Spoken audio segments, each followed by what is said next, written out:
how to change a windshield washer fluid pump right here at jwsolarusa. In our previous video 2.5 to 3 years ago, we changed a windshield washer fluid pump and it was working great. So we have a lot of viewers and a lot of questions, and I believe it helps a lot of people in the community. So today, and we have a broken one again. This is on a Hyundai. You can see a 2012 Hyundai. There goes the engine. So we're gonna go about and change the windshield washer fluid pump. Before we do anything, we have to take out the front tire, the passenger side tire, the right hand side, the passenger side. The pump is underneath the wheel wall, so we have to take the tire out. Stay tuned. Here is the pump I ordered. Not that much information on that. No, maybe you can see something right here.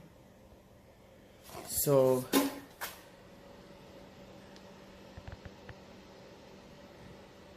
we'll go about it. So we started taking out the screws, or the nuts, sorry, and we're gonna remove all of them. For a lot of you who had not been able or know how to change a tire, you need a wheel puller to take all these nuts out, and secondly, you're gonna use a jack. And before you gotta lift the vehicle, make sure you have everything necessary, and make sure the vehicle is on emergency park, which is the E-pack. Pull the brake, or maybe step on the brake, or maybe you can use blocks to block the vehicle so you can roll over. If you don't have all those things, use a block and block the tires if your e-brake doesn't work. So let's go about changing the pump. Like I said, if you haven't done this before, there's a groove right here you want the jack to attach or to bite or hold on to here. Then you can go about lifting the jack. For a lot of you guys, a lot of people out there don't even know how to change a tire. If they have a flat and that's it, they have to call a tow truck or call a family member, a father or brother or husband, that they already have a flat. So it says attached to the vehicle right there, and we're just gonna keep cranking this thing, and the jack gonna leave the vehicle. The tire is off the ground, so we don't want it to be completely high, as long as we can be able to pull the wheel out. Now you can see all the nuts out, and you can see I'm gonna take the tire out.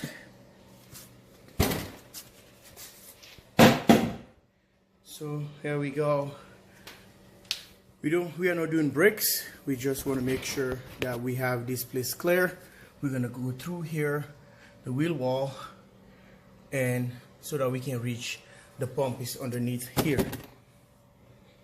You want to make sure you take out these plastic Phillips.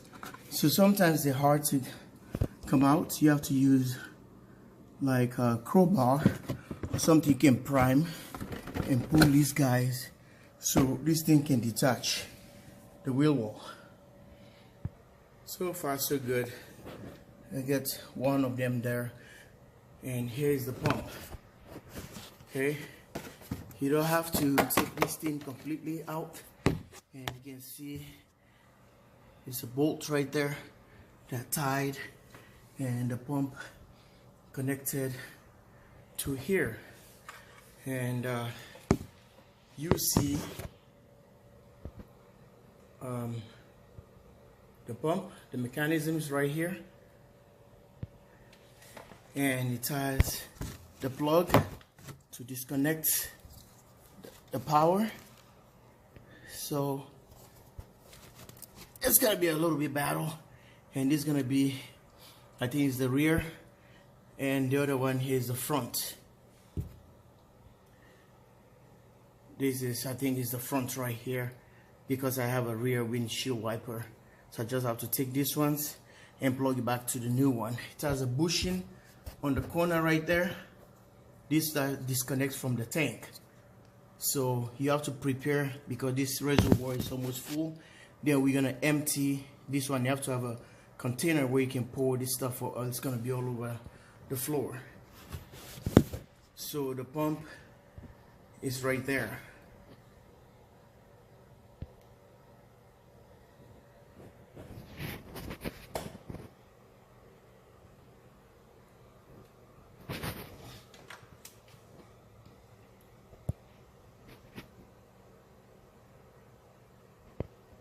You see it? It's right there. I can flip the video, but I want to get in a wide angle for you guys to see.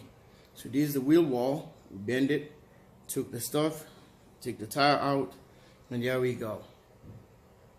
So let's see what we have here.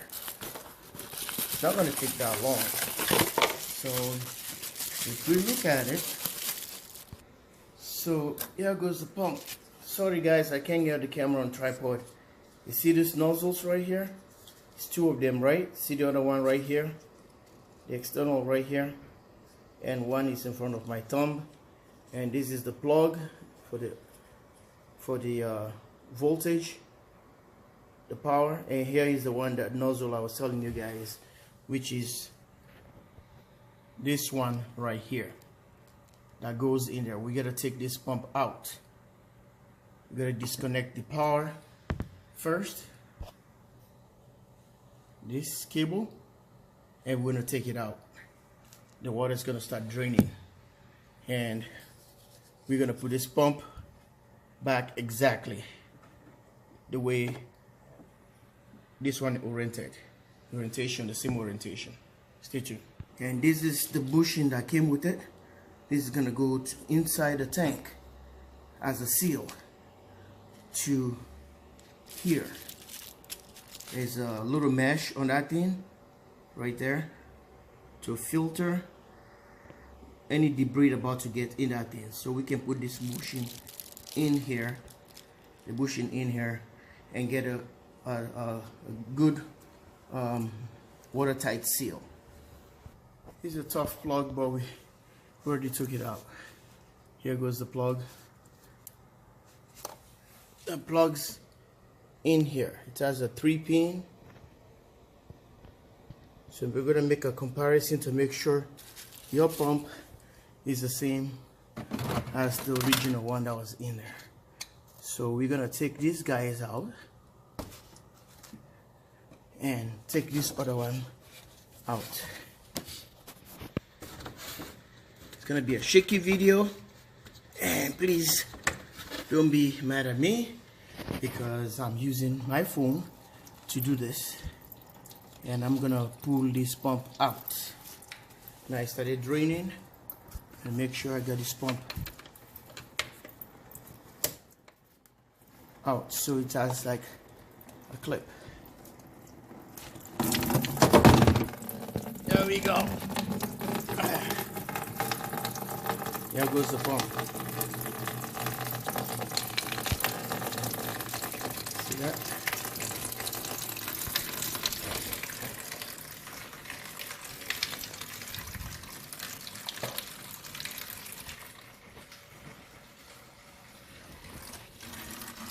Draining out. You see, most of that is kind of frozen. So when you get this this summer windshield washer fluid, so this is what it does, and if the temperature drops, you're gonna end up having something that you don't want that is frozen, and it's gonna wreck the pump, like this guy here. So we gotta just put it back the same, It has a seal right here. I'm going to use the new one that came with it and stick it on the hole right here. Well, I want to thaw out this one little container first before going further. Stay tuned, like and subscribe. jwsolarusa, live from Minnesota. This is how you change your windshield washer fluid pump. So guys, you guys don't even see what I've done here, since ice already built up into that tank, the reservoir. So I'm trying to drain it, and you can see the old pump is like it has ice on it right here, and because it's winter already. So what I've done, I use hot water and pour it into this thing so that we can melt the ice really quick, and I don't have to wait and use a heater. But you can do it in a hot garage where it's gonna take kind of a long time. So what you have to do, just do this method I'm showing you, and water is coming out, and thaw out the reservoir, and in the other way around is cleaning it as well. If you have like dirt inside that thing, and it's gonna be all super clean and all the debris is out.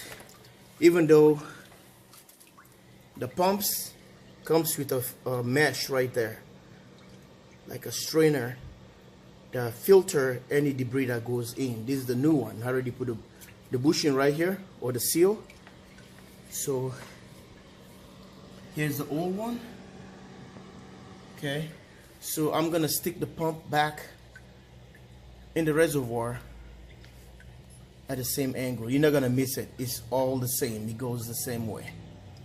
It's a directional. Fitting on this, and it's snapped, locked in. Stay tuned. I'm only using one hand. There we go. We pushed it all the way in, and the seal already get into that locking position. Here goes the power cable, so you're not gonna miss anything here. They're all supposed to be the same connectors. There you go. Did you hear the snap? Now it's already snapped in, and if you can see right there. So make sure you don't interchange the hoses. Well, you can miss it because this one is at the front, this one goes all the way at the back. So you plug it back in, make sure it's plugged,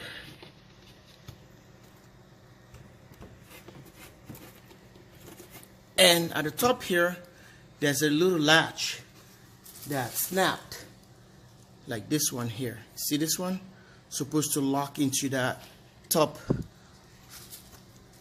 reservoir here, and it's not going anywhere.